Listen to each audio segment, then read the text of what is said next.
हम सविता दास आबि गेलहुँ हैं एकटा फेर अपने रचना कैल, यानी सविता दास उर्फ महाके रचना कैल, और हम अपने गाबियो रहल छी सविता दास। और ई जे छै ने से सामाके समदाउन छै, तऽ अहाँसभ सुनने जाउ। आ पूर्णिमा दिन तऽ अथी हेतै, भसाउन हेबे करतै। सामा दाइ जेथिन अपन सासुर, ताहि दुआरे एकटा सोचलहुँ जे समदाउनो गाबि कऽ अहाँ सभके दऽ दी, ठीक ने। तऽ अहाँसभ सुनने जाउ और अहाँसभ गेबो करब और जे छै से कमेंटो देब, ठीक ने। सुनने जाउ। आरे छठिक पारन दिन सामा नैहर एली, हे सामा नैहर एली। आबि गेली भैया के दुआर, आर 7 दिन सब सखी सामा संग खेललहुँ, सामा संग खेललहुँ।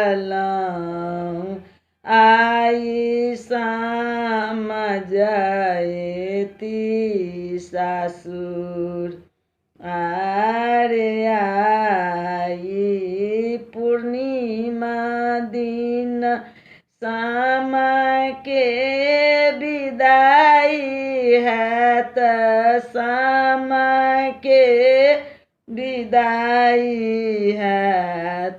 सुन आंगन हैत आब, आरे कहाँ गेला किया भेला हमरो से सभे भैया, हमरो के सभे भैया। आनी दिया डोलिया कहार, आरे अरिपन दए हम सामा के चुमाएब, सामा के चुमाएब। सामा दाइ जाएती सासुर, आरे कानी कानी कहथिन साबिता सामा माई सहे, सविता सामा माई फेर आएब अगिला साल, आरे सब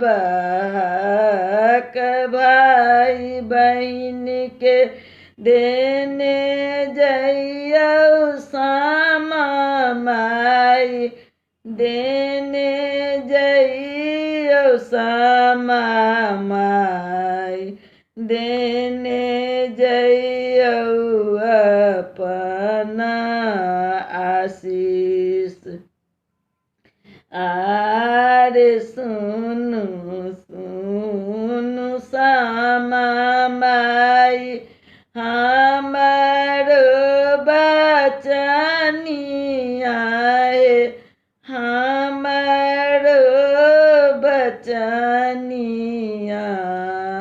भूल चूक माफ कऽ देब, आरे सुनियो सुनियो सामा माई हमरो बचनिया हे, हमरो बचनिया।